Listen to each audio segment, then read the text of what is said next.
As I'm preparing to record this episode a couple of weeks before it's actually going to air, I'm receiving all the texts in our neighborhood mom group me chain. Everyone is anxiously awaiting to hear teacher assignments and discussing bus stop locations and times of pickup and drop-off. Several of my younger mom friends have kiddos going into kindergarten, and it made me want to revisit a topic that I blogged about years ago when my daughter was starting kindergarten.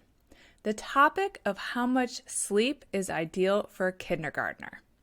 More specifically, what are the signs that your kindergartner may benefit from more sleep? Hi, I'm Allison, a pediatric sleep and wellness coach and a mom of two. I love to help parents find solutions. This is How Long Till Bedtime.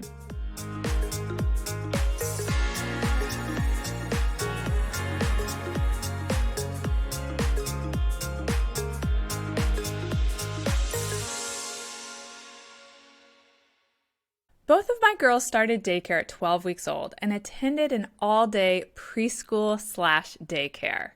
As I prepared to send my oldest to kindergarten, I remember thinking that it wasn't going to be that big of an adjustment for her. I had even adjusted my work schedule so that she wouldn't need to attend aftercare. So technically, in my eyes, her days were going to be shorter than they had been previously once she started kindergarten. And while I know she fared better than a lot of kids I know because she was used to a full day out of the home, and I already was putting her down at 7 p.m., even she, well rested at the age of 5.5 years old, often needed a 6:30 bedtime during that kindergarten year. Every fall, I hear from parents who say their child is having a hard time transitioning into kindergarten. I hear about behavior struggles. I hear about resistance going to school. I hear about anxiety. I hear about kids who are super irritable when they get home. And of course, I hear about children who, despite being tired, are suddenly struggling with a major sleep regression. I acknowledge that there are many reasons a child may struggle adjusting to kindergarten, even children who are used to going to daycare or school all day. Elementary school is very different than the typical daycare or even the typical preschool. In most cases, there is no rest or nap time. Typically, there is less outdoor time and less free play time. There is more focused learning, and the expectation of the children to actually retain what they're being taught is noticeably higher.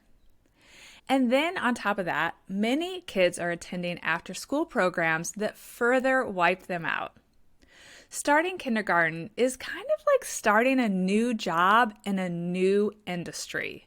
It's a big adjustment. What I want to help kindergarten parents do is figure out how much sleep their child could benefit from in order to make this big year easier. Let's start with how much sleep is generally ideal for 5 to 6-year-olds. This age group is typically going to thrive with 10.5 to 12 hours of night sleep. That's actually a really big range. A child who is their best little self with 12 hours of night sleep is likely going to be a total hot mess with just 10.5 or 11 hours of sleep. And a child who truly has lower sleep needs is going to be ready to conquer the world with just that 10.5 hours of sleep. So how do you know how much your child could benefit from getting? To help you nail down how much sleep is actually ideal for your kindergartner in order to set them up to be their best little self this year, I actually want to share 4 signs that they aren't getting quite enough sleep. Number 1, you need to wake your child up to go to school. I'm starting with this one because it's pretty critical. Many kids need to get up much earlier during the school year than they do during the summer. I have friends in my neighborhood whose kindergartners will need to be at the bus stop before 7 a.m. And I can absolutely assure you that if you're having to wake your kindergartner up to get them ready for school, they could benefit from more sleep. And that means they need to go to bed earlier. So this one is pretty black and white for me. If you're waking your child up on a regular basis to go to school, they could benefit from more sleep. Number 2, your child is having a very hard time falling asleep at night. Now, while the first one I mentioned may have felt like an easy, yeah, that makes sense, this one is a little bit more confusing. If your child is taking a long time to fall asleep at bedtime, you may think that that's a sign that they're actually ready for a later bedtime. But there's really a good chance that they missed their strong natural sleep wave and they're having a hard time because they caught a second wind. This can lead to more bedtime resistance, and it can truly make it harder for kids to fall asleep even if they're not resisting going to bed.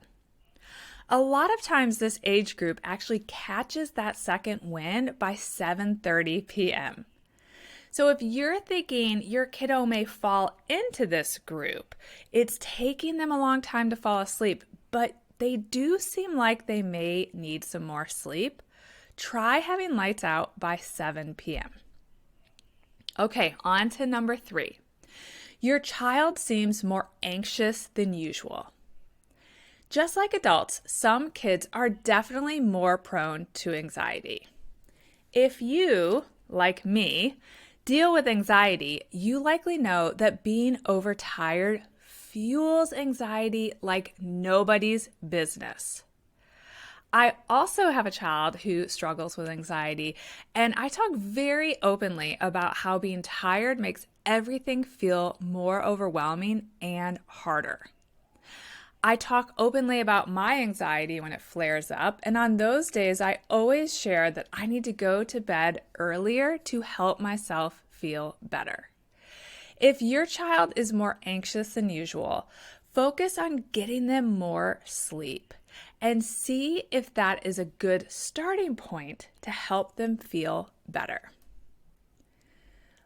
Number 4, last but not least.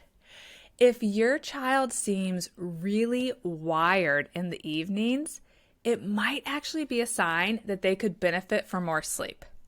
Sometimes this presents as a child being grumpy or tired after school or maybe during dinner, but then suddenly they are full of energy. For some kids, being overtired is going to consistently present as grumpiness. And that's actually easier to spot the overtiredness. If they're clearly grumpy, you can think, okay, great, they're grumpy, they're overtired. But for other kids, it can present as being very wired or full of energy. That is a little bit more confusing because they don't seem tired. The best way to avoid that wired stage is to think about setting your child up for low-key activities after dinner. And let me take that a step further. Not just setting them up, but insisting on it. So no running around, jumping around, tickling. None of those things you think you're using to burn off steam are going to set them up for a better bedtime. So think about low-key activities, puzzles, games, Uno, something where you're low key after dinner, helping them prepare to wind down rather than helping them get more and more energized or wired. I want to acknowledge that shifting to earlier bedtimes can feel really counterintuitive and frankly daunting. But getting enough sleep allows children to have better emotional regulation. It allows them to have improved impulse control. And it allows them to have higher levels of learning retention without having to work as hard to remember what they're being taught. I think those are all things we want for our children. Who doesn't want to have emotional regulation? Who doesn't want to have improved impulse control? And who doesn't want to have higher levels of learning retention? These are really no-brainers, and I really believe that getting the right amount of sleep can actually make a big difference when it comes to a child having a great kindergarten year versus possibly a stressful kindergarten year.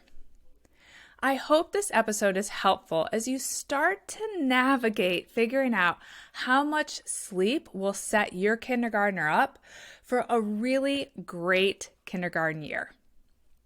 And before I wrap up today, I want to let parents who have a strong-willed 2.5 to 6-year-old who is struggling with their bedtime routine, or is struggling falling asleep on their own, or is struggling with middle-of-the-night wakings, I want to let those parents know that I have a special September sleep session that is currently open for enrollment. Your Preschool Sleep Champion is a lifeline for exhausted parents and restless little ones. You can say goodbye to bedtime battles and say hello to restful nights filled with sweet dreams. Imagine evenings where your child peacefully drifts off to sleep on their own without needing you in the room or waking up multiple times during the night. You'll be able to choose between 4 unique approaches that can bring peaceful evenings back to your family. And in this special September session, it's going to come with personalized Zoom support sessions with me. So picture this: the opportunity to join 7 interactive Zoom sessions where you get direct access to me, your sleep ally. You'll be able to ask me your burning questions, share your concerns, and together we'll tackle those sleep-related sticking points that have been robbing you of your evenings and keeping your family up at night. Now, I know fall is a busy time, and you might be thinking, should I wait to do this? Well, here's the thing. I open the doors to these special Zoom sessions only 3 times a year, in September, January, and May. And let's face it, there is never a perfect time. And while you can always purchase this program, having me as an accountability partner during this September session may be what finally makes the changes stick. So if you've ever considered giving your Preschool Sleep Champion a shot, but you've also wanted personalized guidance to help you navigate this sleep transformation successfully, this is your moment. Head over to www.allisonedgedy.com/YPSC to learn more about how you can change your family's nights for the better.